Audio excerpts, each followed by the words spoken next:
जय गुरुदेव।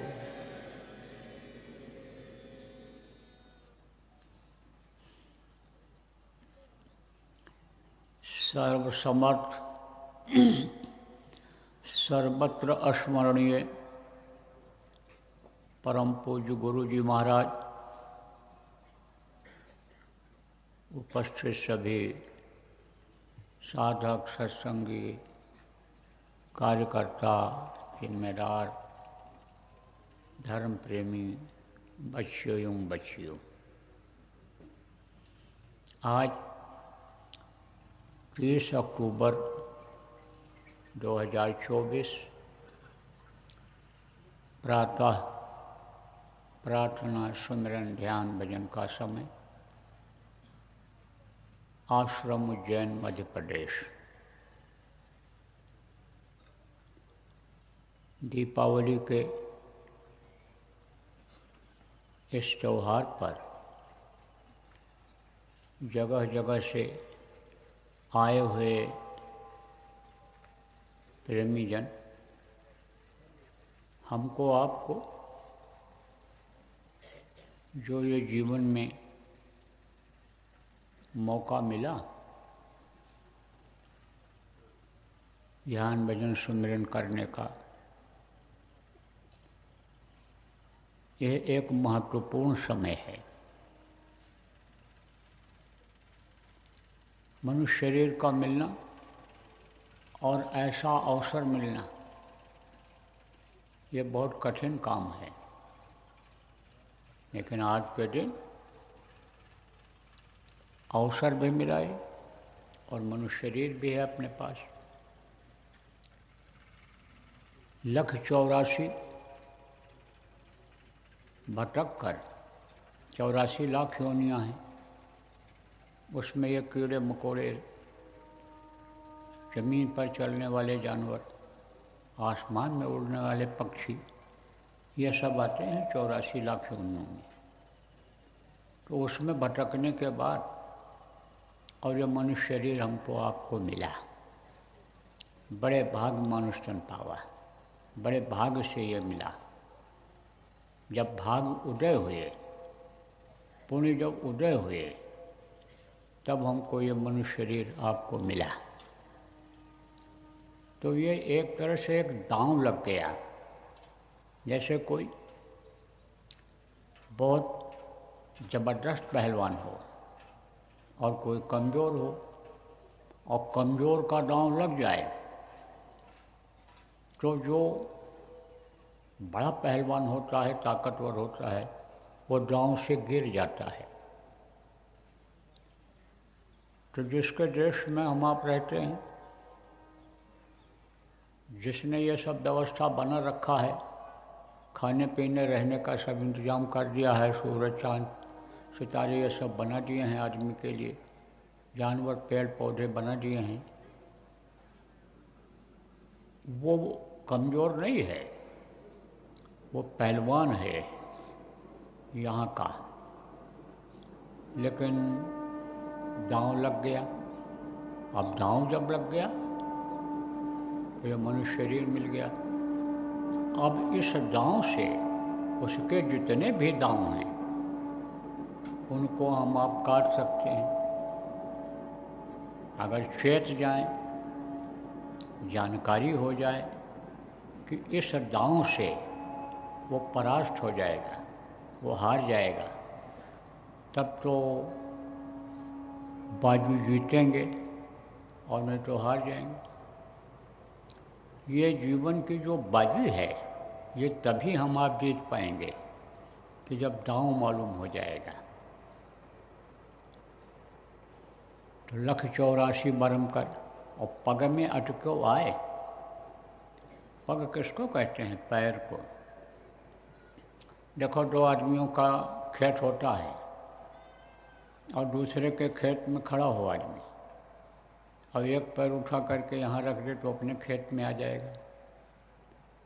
ऐसे ही पग में बिल्कुल एक ही पग का फर्क है, एक ही पग का फासला है, अंतर है।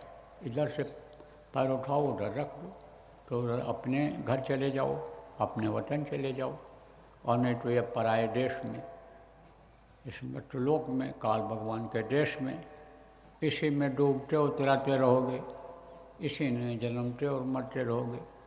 तो एक दांव लग गया, मनुष्य शरीर मिल गया।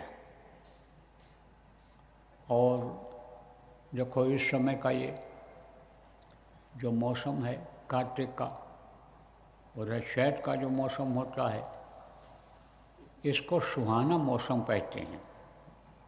सुहाना किसको कहते हैं? कि जिसमें न ज़्यादा गर्मी हो और न ज़्यादा ठंडी हो, तो कहते हैं बहुत अच्छा मौसम है। ऐसे ये जीवन का एक मौसम अच्छा मिला हमको, आपको। कौन सा? ऐसा मौसम मिला कि जिसमें ये शरीर चलता फिरता रहता है, हरकत में रहता है, इससे आप कुछ कर सकते हो। और यही मौसम जब बदलेगा, यही उम्र जब आपकी ढलेगी, बुढ़ापा आएगी, तब तो हारा जुआरी की तरह से ही हो जाना पड़ेगा। जीवन से हार जाओगे। बुढ़े लोग देखो ऊब जाते हैं, कहते हैं प्रभु अब हमको उठा लो, अब हमारा हाथ पैर काम नहीं कर रहा है, हम दूसरे से सेवा नहीं करवाना चाहते हैं। तो उस वक्त पर जीवन से आदमी हार जाता है, उस वक्त पर वो हारा जुआरी हो जाता है। तो कहा कि फिर पीछे पछताएगा जब चला चली हो जाओ। जब इस दुनिया संसार से जाने का समय नज़दीक आ जाएगा, तब पछताना पड़ेगा। लेकिन पछताने से क्या होगा? अब पछताए हो क्या? जब चिड़िया चुग गई खेत की रखवाली समय पर नहीं किया और चिड़िया आईं और दाना सब खाकर चली गई, तो पछताने से क्या फ़ायदा होगा? इसलिए इस वक्त पर यह मौका है, अवसर है कि काल को परास्त करो और काल के देश से निकल चलो। अब वो कैसे परास्त होगा, कैसे हारेगा? इसी के द्वारा हारेगा जो अभी हमने आपने सुमिरन किया, 8 माला का सुमिरन किया, आप ये समझो ध्यान लगाया और भजन किया, इसी से वो हारेगा। नहीं तो कभी हारने वाला नहीं, क्योंकि उसके देश में हो, उसके पास बहुत दांव हैं, वो आपको यहाँ से निकलने नहीं देगा। लेकिन अगर हारेगा तो जोड़ो रे कोई सुरती नाम से, जब इस जीवात्मा को वो जो धन्यात्मक नाम आ रहा है, जो गुरु ने दिया है, उस नाम से जब जोड़ोगे सूरत को, तब वो हारेगा। आप ये समझो, यह तन धन तेरे काम ना आवे, और लड़ाई जाम से। आप ये समझो, ये बिल्कुल सत्य है कि यह तन धन कोई काम आने वाला है नहीं। आखिरी वक्त पर काम आता है, कुछ नहीं काम आता है। और फिर यमराज की अदालत में जाना पड़ेगा, और क्या क्या किया तुमने, यह सब बताना पड़ेगा। जीवन में जितनी भी चीज़ें हैं, चाहे अच्छी हों चाहे बुरी हों, इसका हिसाब होता है। जो भी करोगे आप, हाथ से, पैर से, आँख से, कान से, जो भी आप पुण्य पाप करोगे, उसका हिसाब होगा आखिरी वक्त पर। जैसे कोई मजदूरी करता है, नौकरी करता है, तो समय समय पर मजदूरी मिलती है। 10 दिन पर, 5 दिन पर, 1 हफ्ता पर मजदूरी मिलती है। महीना में यानी जब पहली तारीख आती है तब तनख्वाह मिलता है। तो ऐसे ही ये जीवन का हिसाब करना पड़ेगा पूरी ज़िंदगी का। और उसमें जो लड़ाई होगी किससे होगी? यमराज से होगी। और यमराज से जल्दी कोई जीत नहीं सकता है, क्योंकि उसकी अदालत में वहाँ जाना पड़ेगा। यहाँ से तो यमराज से आप जीत सकते हो, लेकिन जब शरीर छूटेगा और उसके सामने जब जाओगे, तो वहाँ तो उसी का राज्य है, वहाँ तो उसी की चलती है, उसी के सब फेवर के आदमी हैं। इसलिए आप ये समझो, उनसे लड़ाई बड़े मुश्किल से लड़नी पड़ेगी, बड़े मुश्किल से उनसे लड़ाई में जीतोगे। लेकिन अगर पहले से हिष्ट पुष्ट तंदुरुस्त बनाए रहोगे, मजबूती जब रहेगी, तब देखो जो ज़्यादा बड़े पहलवान होते हैं, जिनमें ताकत ज़्यादा होती है, दांव ज़्यादा होता है, उनसे जल्दी कोई लड़ने के लिए तैयार नहीं होता है।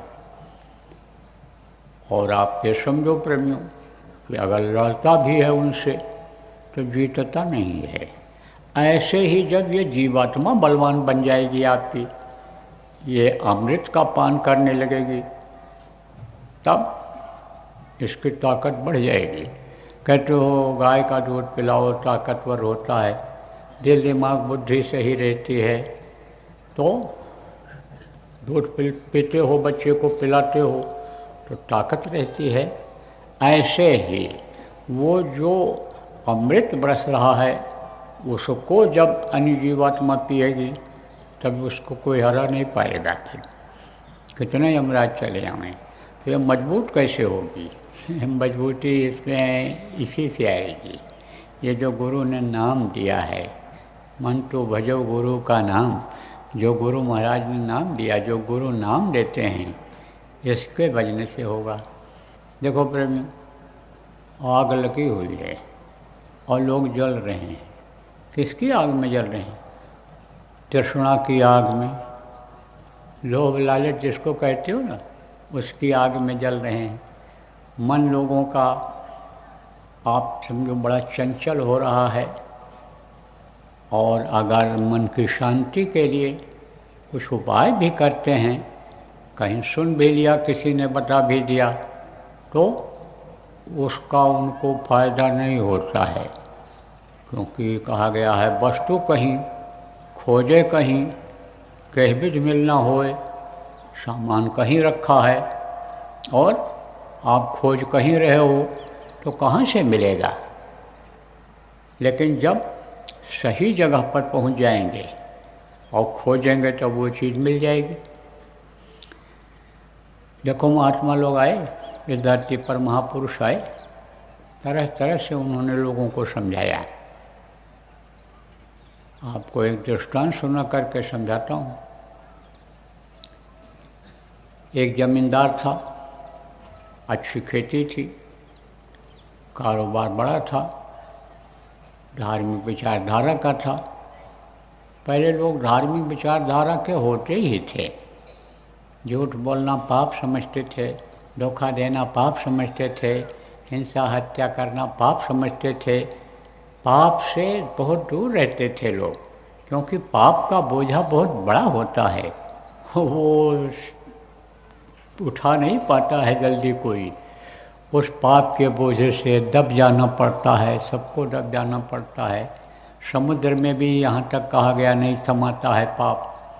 तो पाप से लोग बचते थे, धार्मिक विचारधारा के ही होते थे। धार्मिक विचारधारा का था तो उम्र सबकी आती है।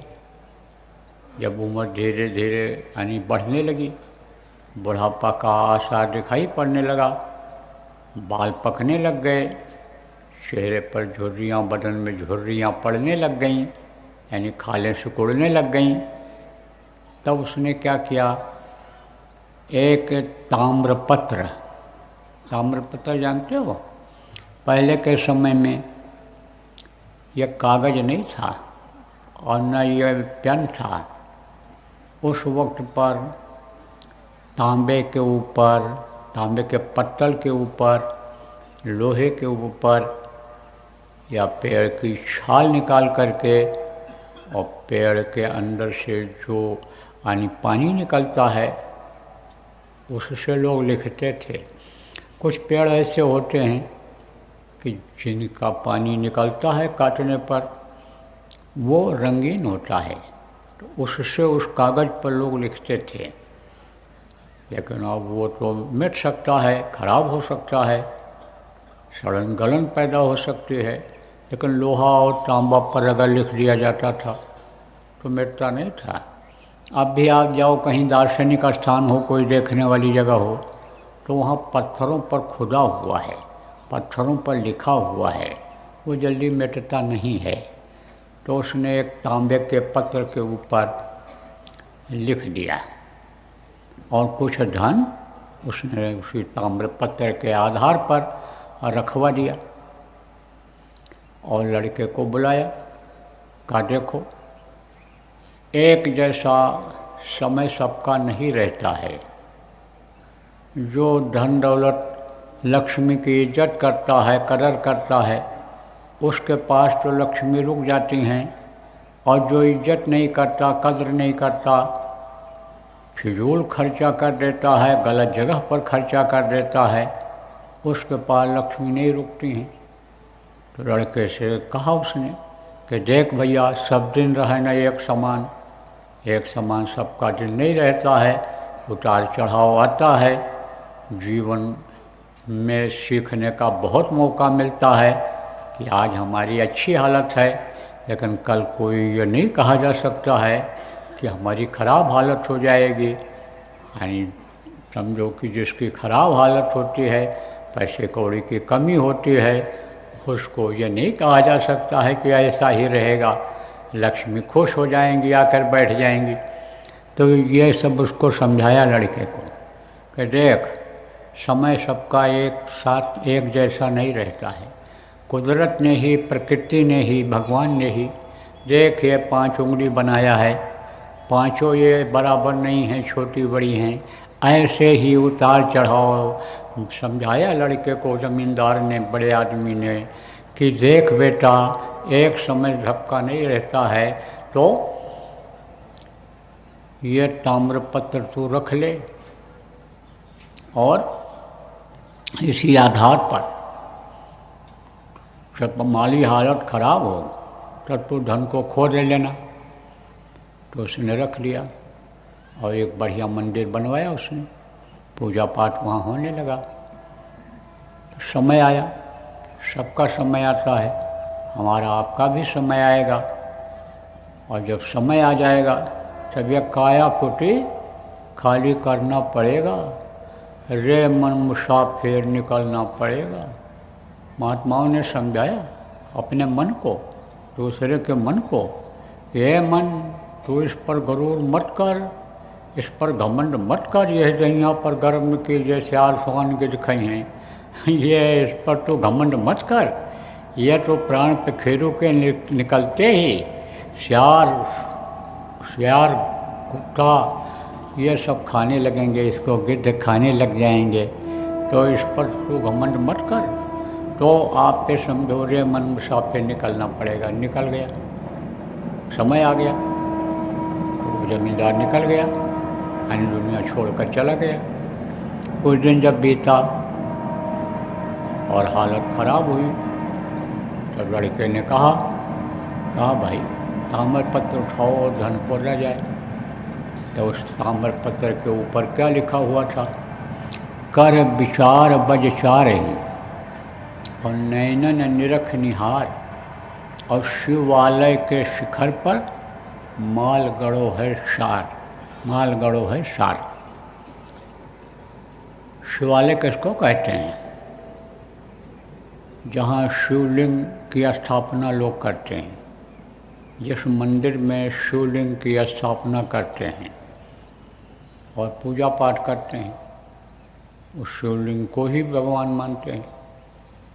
है तो वो पत्थर, उसको कोई झुठला नहीं सकता है, लेकिन भाव जो उनका है, प्रेम जो उनका है, आप ये समझो कि उसी का उनको फल मिलता है।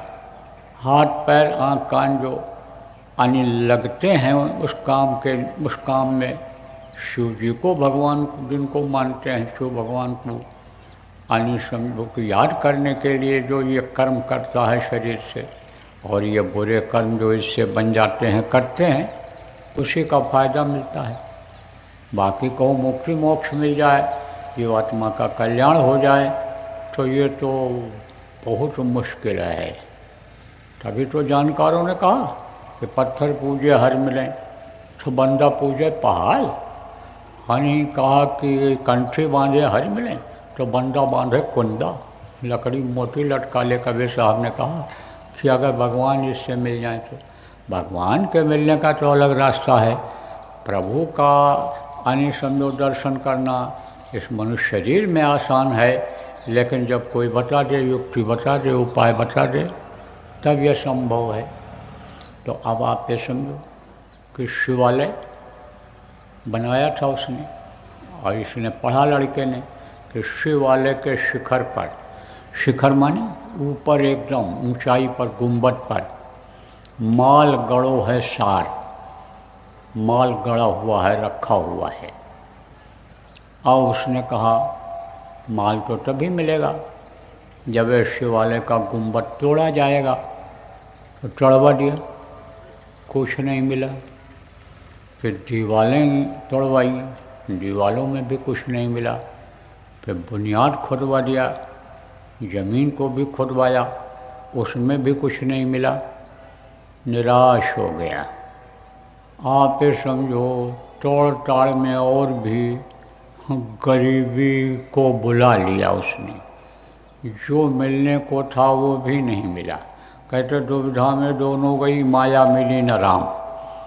भगवान जिनको मान करके पूजा करता था वो मंदिर भी खत्म हो गया, और समझो माया रुपया पैसा जिसको कहा जाता है वो भी नहीं मिला। अब वो हाथ मलता रह गया। एक महात्मा जी थे, तो उधर से जा रहे थे, देखा उन्होंने, कहा भाई गांव तो वही लग रहा है और आदमी भी वही हैं, लेकिन वो मंदिर कहाँ चला गया। इतना जल्दी मंदिर वो गिरने वाला नहीं था। जब मैं आया था पिछली बार तो देखा था मंदिर बिल्कुल नया है, तो वो मंदिर कहाँ चला गया। लोगों से पूछा क्या ये वही शिवालय, वही मंदिर वाला गांव है। लोगों ने कहा हाँ महाराज जी ये वही गांव है। बोले तो मंदिर कहाँ चला गया। तब लोगों ने कहा कि जमींदार के लड़के ने मंदिर को तोड़वा दिया। मंदिर को तोड़वा दिया? अरे मंदिर तो लोग बनवाते हैं पूजा उपासना के लिए, कि भाई सब लोग नहीं बनवा सकते, सब लोग एक जगह नहीं इकट्ठा हो सकते हैं, तो कम से कम एक जगह गांव के लोग इकट्ठा हो करके थोड़ी देर भगवान को याद तो करेंगे।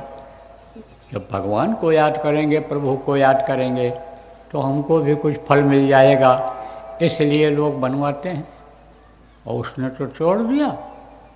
क्यों छोड़ दिया है? तब लोगों ने कहा महाराज धन के लालच में तोड़ दिया। धन के लालच में?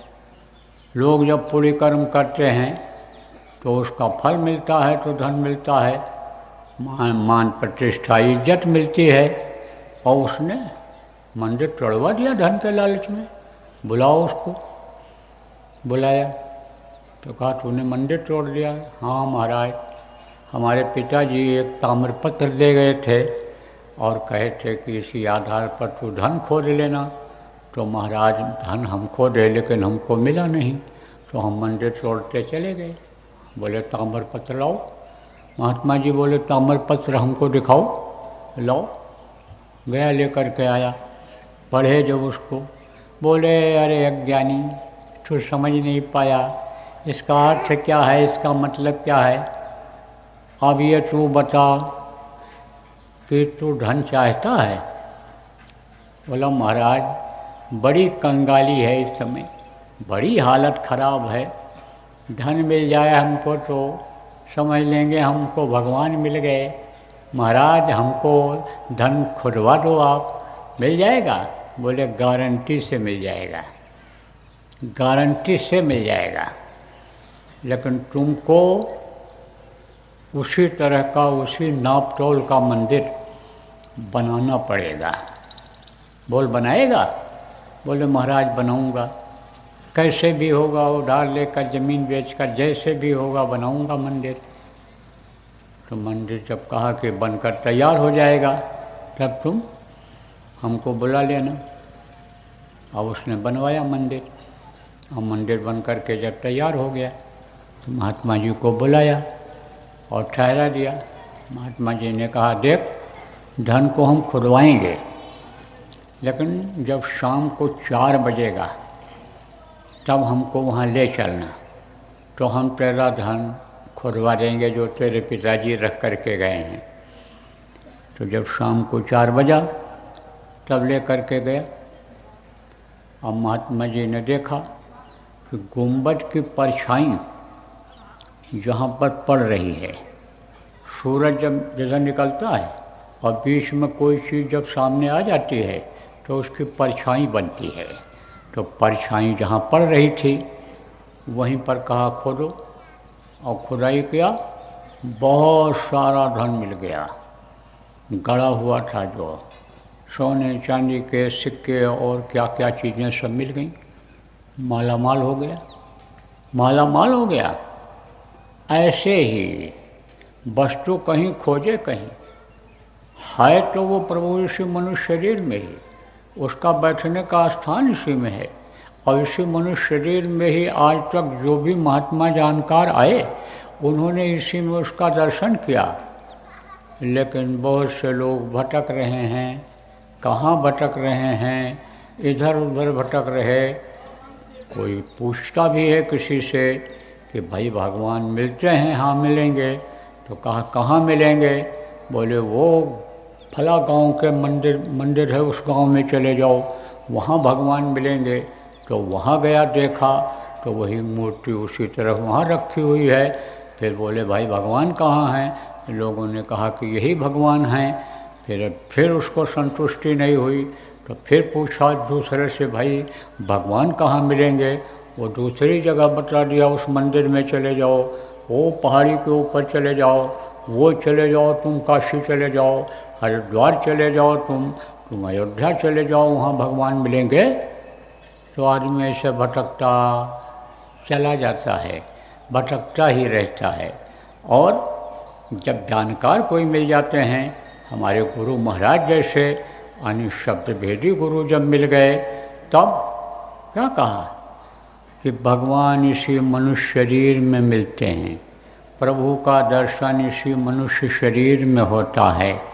मनुष्य शरीर छूटने के बाद न तो किसी को दर्शन आज तक हुआ और न किसी को होगा। इसलिए खोज रे पिया निज घट में। पिया किसको कहा गया? तरह तरह से उस प्रभु के नाम को लोगों ने पुकारा है।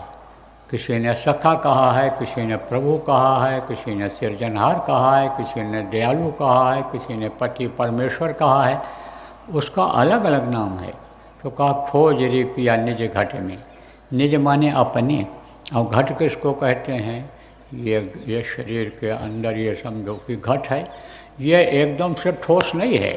अंग तो इसके हैं जो ठोस हैं, यानी वो पतला नहीं है, मतलब यह है कि पुलपुला नहीं है, कुछ ठोस है। जैसे ये हड्डियाँ ठोस होती हैं, जैसे यह मांस कहीं कहीं का ठोस होता है, लेकिन अंदर में ये खोखला है। आप ये समझो घट जिसको कहते हैं वो अंदर में है। तो कहा खोज रे पिया निज घट में। घट में खोजो, घट में तीरथ, घट में आप ये समझो यानी सृजन, घट में गंगा, घट में जमुना, घट में सृजनहारा है, घट में इसी घट में गंगा है, इसी घट में यमुना है, इसी में सृजनहार है। वो परवरिश करने वाला, खिलाने वाला, इस शरीर को चलाने वाला कहाँ पर है? इसी घट में है। भागने की ज़रूरत नहीं है। गृहस्थी में ही रहो, जहाँ भी रहते हो वहीं पर रहो, लेकिन खोज रे पिया निज घट में। अब निज घट में तो है, देखो इतने आदमी बैठे हो, लेकिन जब जिसका नाम पुकारा जाएगा वो बोलोगे। सब लोग तो बोलेंगे नहीं, जिसका नाम पुकारा जाएगा वो बोलोगे। तो वो बोलेगा किस नाम से? अरे भाई ये तो नाम लोगों ने, यानी सिफाली नाम जिसको कहा गया। सिफाली किसको कहते हैं? वर्णात्मक नाम जो मुँह से लिया जाता है। तो मुँह से किसी ने कहा कि पति हैं हमारे, किसी ने कहा परमेश्वर हैं, किसी ने कहा दयालु हैं, किसी ने कहा कृपालु हैं, किसी ने कहा दीनानाथ हैं, किसी ने कुछ, किसी ने कुछ, किसी ने कहा गरीब परवर हैं। तो इस तरह से अन्य नाम मुँह से लिया लोगों ने। इस नाम से केवल एक संकेत मिलेगा, लेकिन वो नाम मन तू भजो गुरु का नाम, जो गुरु ने प्रेमियों नाम दिया है उस नाम से जब उसको आप पुकारोगे तो वो देखेगा, बोलेगा, मिलेगा आपको। तो वो नाम तो आपको मिल गया, लेकिन नाम आप ये समझो कि जब उसको उसी का नाम लोगे, कब? जब सुमिरन करोगे तब उसी का नाम लोगे, उसी का ध्यान करोगे, तब तो वो देखेगा, मिलेगा। और दूसरे का जब ध्यान करोगे और नाम उसका लोगे तो वो कैसे देखेगा? जैसे सुमिरन जब आप करते हो प्रेमियों, तब मन आपका कहाँ रहता है? मन रहता है गाय में, अगर गाय पाले हो तो, भैंस में मन रहता है। मन कहाँ रहता है? पराठा बनाने में मन कहाँ रहता है? साग सब्जी बनाने में मन कहाँ रहता है? सामान खरीदने में, बाज़ार में। तो जब सामान को याद करोगे और नाम चाहे उसी का लोगे, तब वो आपको देखेगा? नहीं देखेगा। उसको जब याद करोगे तो तार जुड़ा हुआ है उससे, इस शरीर से, इस आत्मा का तार जुड़ा हुआ है उस प्रभु से। और जब वो अंदर से आप उसको याद करोगे, जिसका नाम लोगे, तब वो देखेगा और तभी वो दया करेगा, तभी वो मदद करेगा। इसलिए कहते एक साथ दुई हुए न भुआलू, और हंसब ठट्ठा फुलाई गालू। गाल भी फुला लो और ठट्ठा के भी हंसो, दोनों काम एक साथ नहीं हो सकता है। तो कहने का मतलब यह है कि इधर उधर उस वक्त पर ध्यान नहीं जाना चाहिए।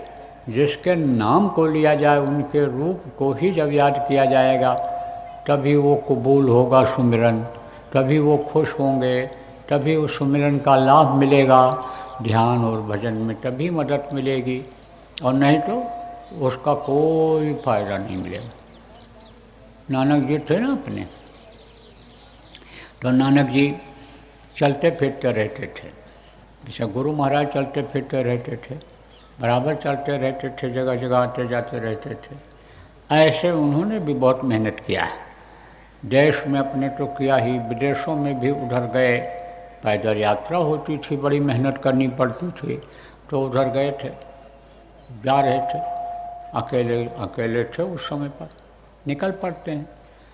जैसे राजा को चिंता रहती है, राजा को क्या चिंता रहती है, क्या फिक्र रहती है कि हमारी प्रजा सुखी रहे, हमारे प्रजा को कोई कष्ट तकलीफ़ न हो, और कोई अगर उनको दिक्कत परेशानी है तो हम उसको दूर कर दें। इसलिए देखो राजा लोग अकेले ऐसे निकल पड़ते थे, वेश बदल करके निकल पड़ते थे, जनता का हाल चाल लेने के लिए, देखने के लिए, समझने के लिए। ऐसे ही ये जो समझो कि ये सत्ता है वो किसके हाथ में है? ये संतों के हाथ में है। जीवात्माओं की ये जो सत्ता है ये किसके हाथ में है? ये संतों के हाथ में है। ये जीव उन्हीं के मवाताहत हैं।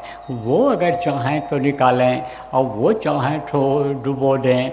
जैसे ये प्रजा जो है राजा के हाथ में है, प्रजा को राजा जैसा बनाना चाहे, जो करना चाहे, प्रजा तो उनके हवाले है। अब आप ये समझो कि जैसे राज्य में भी कई तरह के लोग रहते हैं, जैसे इस समय समाज में कई तरह के लोग हैं। कुछ लोग ऐसे हैं कि जो बिगाड़ने में लोगों को लगे हुए हैं, नौजवानों को जो नशे की आदत डाल करके और उनकी ताकत को ख़त्म करने में लगे हुए हैं। देशभक्ति के बजाय देश को खोखला करने में लगे हुए हैं, देशद्रोहिता का काम कर रहे हैं। लेकिन कुछ लोग ऐसे भी हैं कि जो आदतों को छुड़ाने में लगे हुए हैं। जैसे आप लोग हो, आप लोग नशे के बारे में लोगों को बताते हो, समझाते हो कि शराब में 1000 बुराई है, नशे में 1000 बुराई है, ये अपराध और भ्रष्टाचार की जननी है, इससे दूर रहना। तो आप अच्छा काम कर रहे हो और वो लोग खराब काम कर रहे हैं। ऐसे ही राजा के भी राज्य में तरह तरह के लोग रहते हैं। तो जनता जो होती है वो राजा को मालिक समझती है अपना। अब वो जैसा चाहे तो उनको फिक्र होती है किसको फिक्र होती है? राजा को फिक्र होती है अपने प्रजा की, ऐसे संतों को फिक्र होती है कि हमारे ये जो जीव हैं ये हमारे भटक न जाएं, इनको कोई दिक्कत तकलीफ़ न हो, तो ऐसे ही चलते रहते हैं, निकल पड़ते हैं। तो निकल पड़े, जा रहे थे नानक जी, और उस वक्त पर जो है वो नमाज का वक्त हो रहा था, मुसलमानों का देश था वो, तो इनको भी उसने मुसलमान ही समझा नानक जी को। आए काफिर, कहाँ घूम रहा है, चल, नमाज का वक्त हो गया। अबे चले गए, नानक जी चले गए और लोग वहाँ नमाज पढ़ने लगे। तो नमाज का तरीका क्या होता है? आप ये समझो, उठते बैठते हैं, ऐसे हाथ से ऐसे अंजुली आनी ऐसे मांगते हैं। क्या मांगते हैं? दुआ मांगते होंगे, दया मांगते होंगे। आप समझो कि कान में भी उंगली लगाते हैं कि भाई हम गलती नहीं करेंगे, अब तौबा करते हैं। अब मतलब जो इसका नहीं समझ पाता है वो कान में भी उंगली लगाता है, रोज़ा भी रहता है, नमाज भी अदा करता है, लेकिन और अपने को मुसलमान भी कहता है, लेकिन मुसल्लम ईमान रहमान नहीं बन पाता है। जिसके अंदर रहम हो, आप ये समझो कि मुसल्लम ईमान हो। मुसल्लम माने क्या होता है?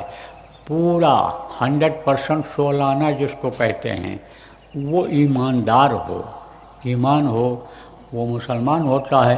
तो अपने को मुसलमान कहते हैं, लेकिन समझ नहीं पाते, करते सब हैं लेकिन उसका मतलब नहीं समझ पाते हैं। जिस तरह से ताम्रपत्र का मतलब वो नहीं समझ पाया, ऐसे ही लोग नहीं समझ पाते हैं ये गीता रामायण और वेद पुराण और ये कुरान, ये क्या हैं? ये मार्गदर्शिका हैं। मार्गदर्शिका किसको कहते हैं? जैसे आप कहीं घूमने के लिए जाते हो तो किताब वहाँ मिलती है, उसको आप खरीद लेते हो, तो उसमें सब लिखा रहता है, यहाँ मंदिर है, यहाँ मस्जिद है, यहाँ ये पार्क है, और यहाँ पहाड़ी है, ये जगह देखने लायक है, और यहाँ पर बाज़ार है, और नक्शा भी उसका उसमें बना रहता है कि इस रास्ते से जाओगे तो आप इस जगह पर पहुँच जाओगे। तो क्या कहलाता है? मार्गदर्शिका। देखो, बीजक पहले लोग कहा करते थे। किस चीज़ को बीजक कहा करते थे? जिसको बच्चों सूत्र कहते हो, सूत्र मिल जाता है तो सवाल हल हो जाता है। ऐसे ही ये जो किताबें हैं ये मार्गदर्शिका हैं। ये पढ़ करके यानी मत्था टेक करके रखने वाली चीज़ नहीं है। इस पे ऊपर चंदन लगा दो, इसके ऊपर आप फूल चढ़ा दो, अक्षत चढ़ा दो, यह उसके लिए यह नहीं है। इसमें जो चीज़ें लिखी हुई हैं उसको समझने के लिए है, ये मार्गदर्शिका है ये। तो नमाज पढ़े लोग तो जैसे भी होता है, नमाज की प्रक्रिया जैसे होती है, जिस तरह पढ़ा जाता है उस तरह पढ़े। और नानक जी ऐसे खड़े रहे, ऐसे देखते रहे। किसको देखते रहे? नमाज पढ़ाने वाले को। जो मुल्ला काजी होते हैं ना, नमाज पढ़ाते हैं, उनको देखते रहे। तो लोग ध्यान तो सब लोग लगाते नहीं हैं, सब तो एक होते नहीं। तो आँख बंद करके ही पूजा उपासना की जाती है। इबादत इन बाहरी आँखों को बंद करके ही की जाती है, लेकिन सब एक जैसे नहीं होते हैं। जैसे यहाँ पर, यहीं पर ध्यान पर जब बैठाया तो कुछ लोग इक्का दुक्का तो बैठे ही नहीं, चलो मान लेते हैं कि वो ध्यान लगाना नहीं जानते हैं, नए आदमी हैं। लेकिन पुराने लोग भी जो मनमुखी होते हैं या घर पर आदत नहीं होती ध्यान लगाने की, वो नहीं लगाते हैं, मन ही नहीं लगता है। मन का ये चाल है, मन की ये गति है कि जिधर भी आप लगाओगे उसी तरफ मन चला जाएगा। तो मन तो और कामों में लगा हुआ है, तो मन नहीं लगता है ध्यान लगाने में। तो ध्यान लगाने की आदत ही नहीं रह जाती, बन पाती है। तो मन रुका नहीं। जब मन नहीं रुका तो चादर हटा दिए, फिर देखे अब भाई उठेंगे कैसे, सबके बीच में बैठे हुए हैं। साथी लोग ही कहने लगेंगे कि तू बीच में उठकर क्यों चला गया, बैठ, अभी कोई डांट ही दे उधर खड़ा हो, बैठ, तो बेइज्जती हो जाएगी। बढ़िया कपड़ा पहने हुए हैं, पर्सनालिटी वाले हैं, हमको लोग बड़ा आदमी कहते हैं, भैया साहब, बाबू साहब, भोहरे साहब, हमको यानी मालिक साहब कहते हैं, तो हमारे शर्म के भी बैठे रहते हैं लोग। और चद्दर भी डाल लिए तो भी चद्दर के सुराख से देखते रहते हैं कि अब बाबा बोल रहे हैं आँख खोल दो, आँख खोल दो, आँख खोल दो। तो सब तो एक जैसे होते नहीं हैं। ऐसे वहाँ भी सब एक जैसे नहीं थे, नमाज़ पढ़ने वाले भी सब एक जैसे नहीं थे कि उनको याद करें, प्रभु को, मालिक को याद करें, ऐसे तो थे नहीं। ऐसे देख लिया करते थे कि कौन क्या कर रहा है। जैसे यहाँ देखो, एक दूसरे पर बहुत से लोग नज़र रखते हैं। आप पे समझो दूसरे की ही कमी लोग खोजते हैं, और ये नहीं मालूम है कि जो निंदा बुराई करेंगे तो निंदा बुराई से उसके पाप से दब जाएंगे। ये चीज़ नहीं सोचते हैं और एक दूसरे की बुराई ही खोजते हैं, एक दूसरे की कमी ही निकालते हैं और निंदा बुराई में ही फंस जाते हैं, और उसी में अच्छे किए हुए कर्म भी चले जाते हैं, दूसरे के कर्म आ जाते हैं। तो जब नमाज ख़त्म हुआ तो नानक साहब से कई लोग कहने लगे कि तूने नमाज अदा नहीं किया, तू नमाज पढ़ा ही नहीं। तब उन्होंने कहा, भाई पढ़ाने वाला ही यहाँ नहीं था तो मैं नमाज क्या पढ़ूँ। बोले पढ़ाने वाला? अरे मुल्ला जी ने पढ़ाया, काजी साहब ने, इन्होंने पढ़ाया और तुमने सुना नहीं और तुमने देखा नहीं। बोले मैं तो देखता भी रहा और जो कुछ भी यानी सुनने में आया मेरे मैंने सुना भी, लेकिन वो तो यहाँ से कह रहे हो नहीं थे। बोलो भाई थे कि नहीं थे? अब सब लोग कहे कैसे नहीं थे, अब तो घेर लिया सब इनको और कि तो काफिर है, अब ज़्यादा कुछ बोले तो कुटाई कर दो। तब इन्होंने कहा, नानक साहब ने कहा, नमाज पढ़ाने वाला अपनी घोड़ी को बच्चा दिला रहा था, इनकी घोड़ी बच्चा देने वाली है, तो ये तो यही सोच रहे थे कि अभी नमाज पढ़वा करके और तुरंत मैं जाऊंगा, घोड़ी की हालत देखूंगा और उसका बच्चा पैदा होगा, बच्चा पैदा कराऊंगा, कैसे क्या होगा इनका। ये तो वहाँ पर थे, शरीर इनका तो यहीं था लेकिन मन इनका वहाँ था, तो मन नहीं लगा, तो मन से इन्होंने नहीं पढ़ाया तो हम क्या पढ़ें। अब भाई लोगों ने उनसे पूछा, तो पहले के समय में लोग झूठ नहीं बोलते थे, झूठ बोलना पाप समझते थे, झूठ बोलना गुनाह समझते थे, धोखा देना गुनाह समझते थे, हिंसा हत्या करना गुनाह समझते थे, जीवों पर दया करते थे। बिस्मिल्लाहिर रहमानिर रहीम कहा गया है कि रहम करोगे रहमान मिलेगा। आप ये समझो कि रहम करते थे, जानते थे लोग, झूठ नहीं बोलते थे। अब क्या हो गया, अब तो झूठ का ही बाजार गर्म हो गया, जहाँ देखो वहाँ झूठ, सब जगह झूठ, और झूठ को सच करने वाले भी तैयार रहते हैं, सच करने वाले भी तैयार रहते हैं। ये भी बता दें कैसे। दो आदमी पहुँचे, कहाँ पहुँचे? राजा के दरबार में। तो बोले हमको रख लिया जाए, हम बड़े काम के आदमी हैं। कौन से काम के हो भाई तुम? सरकार हम तो मौके पर काम आएंगे आपके। अरे बोले तो कौन काम आओगे तुम? अरे सरकार हमारी व्यवस्था कर दी जाए, तनख्वाह दिया जाए, हम तो बहुत गाढ़े मौके पर आपके काम आएंगे। अरे भाई बोले आप डॉक्टर हो, वकील हो, आप बैरिस्टर हो, आप यानी इंजीनियर हो, आप कौन हो भाई? आप बताओ तो आपके अंदर क्या योग्यता है, क्या यानी जानकारी आपको है, ये तो बताओगे तब रखा जाएगा आपको। तो एक ने कहा हम झूठ बोलते हैं। और राजा ने कहा भगाओ इसको, झूठ बोलना बहुत बड़ा पाप है और ये पापी हमारे राज्य में कैसे आ गया, भगाओ भगाओ भगाओ इसको। अब उसको लोगों ने हटा दिया कि कहीं राजा का हुक्म न हो जाए कि गर्दन काट दो इसका, तो बड़ा मुश्किल होगा, पाप लगेगा जीव हत्या का। तो छुपा दिया, उनको पीछे कर दिया।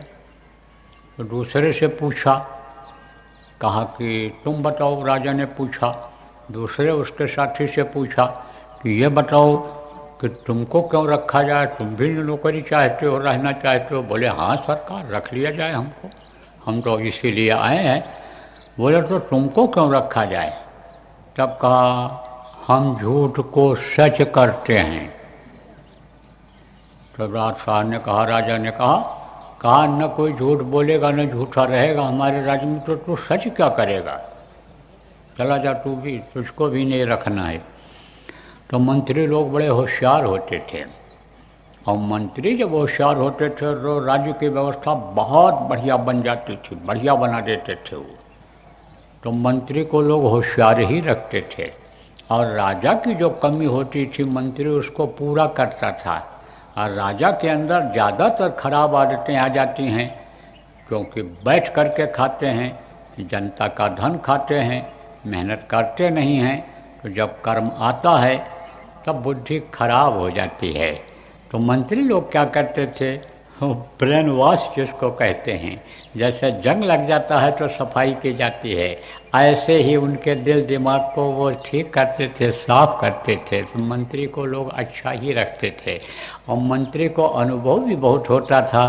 तो मंत्री से राय भी लेते थे, मंत्री राय मौके पर देता भी था। तो मंत्री से राजा ने कहा, मंत्री ने राजा से कहा, सरकार ये दोनों बातें अलग अलग बोल रहे हैं, तो इनकी परीक्षा क्यों न ले ली जाए, देख क्यों न लिया जाए कि झूठ ये कैसे बोलता है और दूसरा झूठ कैसे सच करता है, तो इसको देख क्यों न लिया जाए। राजा ने कहा देख लिया जाए। तो झूठ बोलने वाले से कहा तू झूठ बोल। तब उसने कहा सरकार, राजस्थान में उधर रेगिस्तान में ऊंट जा रहे थे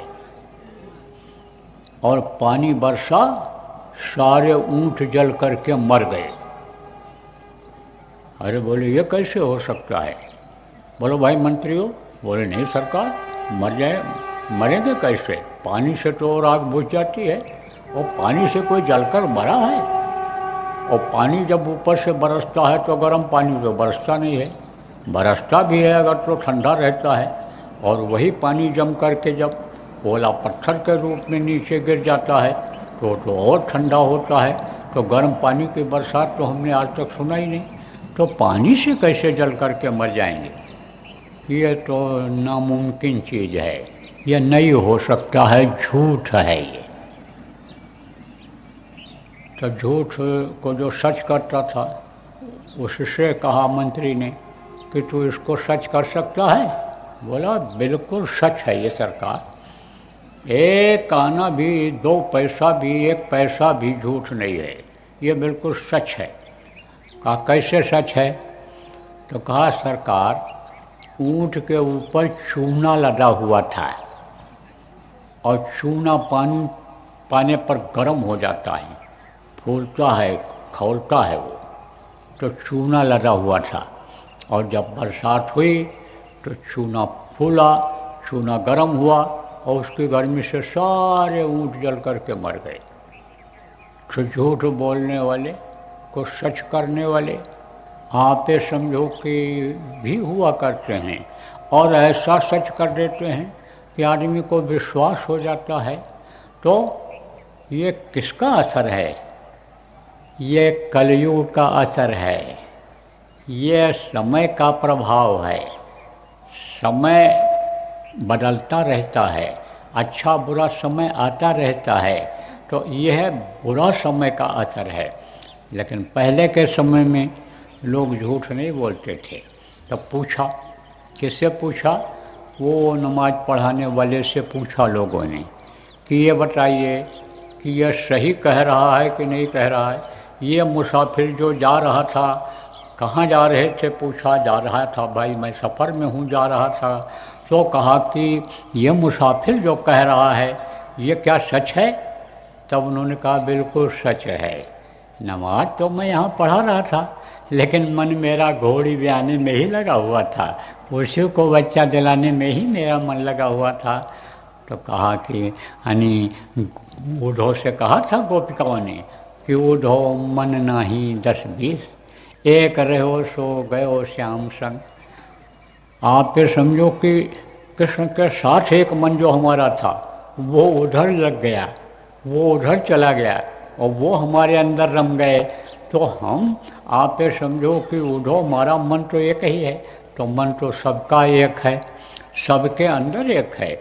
बाकी और अंग कई तरह के हैं, जैसे उंगलियां हैं, 10 उंगली है, 10 उंगली पैर में है, आप ये समझो 20 ये उंगली है, ये नाखून है 20। आप ये समझो कि आँख जो है, कान जो है, और ये देखो हाथ जो है, 2 पैर है। ये कुछ अंग ऐसे हैं कि जो आप ये समझो कि 2-2 हैं, 5-10 हैं। कुछ ऐसे हैं इसमें, यानी समझो कि खट चक्र है, 6 कमल वाला चक्र है, 4 कमल वाला चक्र है, 16 पंखुड़ी वाला कमल है इसके अंदर शरीर में। लेकिन हम मन तो एक ही है। तो मन जहाँ रहेगा, मन जिसको याद कराएगा उसी की तो पूजा उपासना होगी, वही तो यानी समझो कि यानी उसी को वही तो देखेगा सुनेगा। इसलिए प्रेमियों कहने का मतलब यह है कि सुमिरन चाहे करो तो जिनका नाम लो उनके रूप पे याद करो, और ध्यान अगर लगाओ तो जहाँ दोनों आँखों से देखो उसी पर आपका मन होना चाहिए, एक जगह पर ही मन होना चाहिए। और जब भी आप भजन करो तो जो आवाज़ आ रही है, आवाज़ सुनने के लिए जब उधर ध्यान लगाओ तो वहीं आपका ध्यान होना चाहिए, इधर उधर नहीं होना चाहिए। तो देखो समय ज़्यादा हो रहा है। अब ये सुबह का जो ध्यान भजन का कार्यक्रम है, थोड़ी देर आपको इसमें सुना भी दिया। अब 3 बजे से जो कार्यक्रम होगा उसमें जो आप नए लोग आए हो और कुछ आएंगे तो उनको नामदान दे दिया जाएगा और आपको सुना दिया जाएगा। सरल भाषा में आपको समझा दिया जाएगा। जो लोग नए आए हो तो आप जब करोगे, जो अभी इन लोगों ने, पुराने लोगों ने किया, यही जब आप करोगे तो आपके अंदर भी प्रेम पैदा होगा प्रभु से मिलने का। अभी तो आप समझे नहीं हो कि मिलता कहाँ है, मिलेगा कैसे, कौन से नाम से मिलेगा, लेकिन नामदान लेने के बाद आपके समझ में आ जाएगा। तो बोलो जय गुरुदेव, जय गुरुदेव। मेरे प्यारे गुरु दातार मंगता द्वारे खड़ा,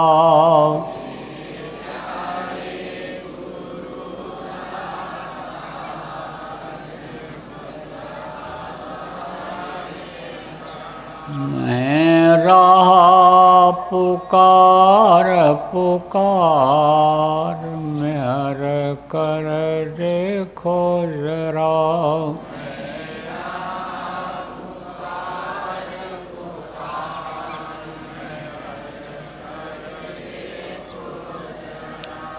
मोहि दीजय भक्ति दान, काल दुख बहुत दिया।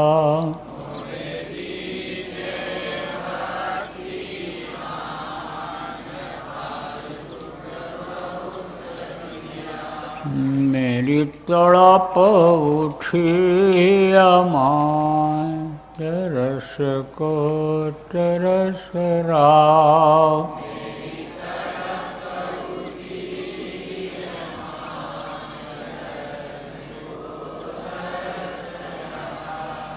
बरसाओ घटाय पार, प्रेम रंग दीजे बहार।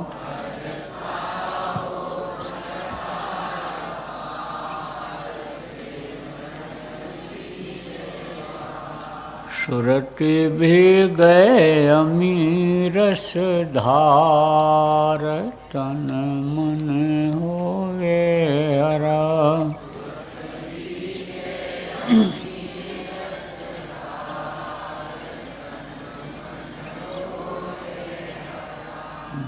मेरा जीवन सफल हुई जाए, तुम गुण गाऊं सदा।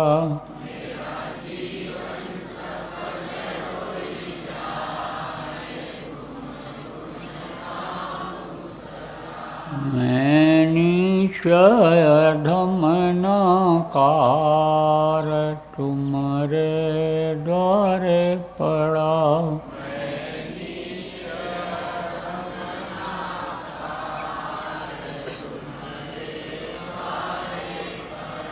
मेरी विनती सुनो धर प्यार, घट उमवाओ दया।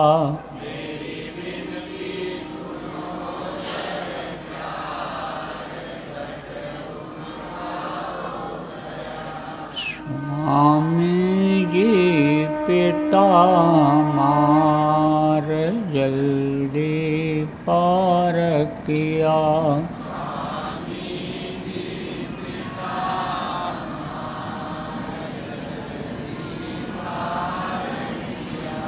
जय गुरुदेव स्वामी पिता हमार, जल्दी पार करो।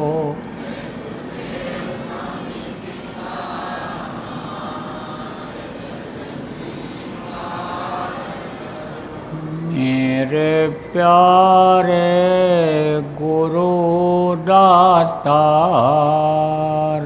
मंगता द्वारे खड़ा।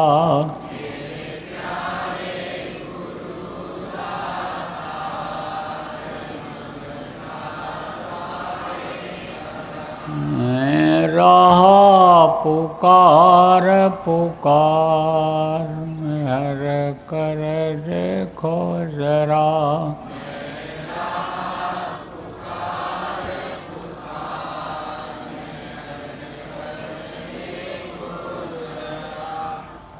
जय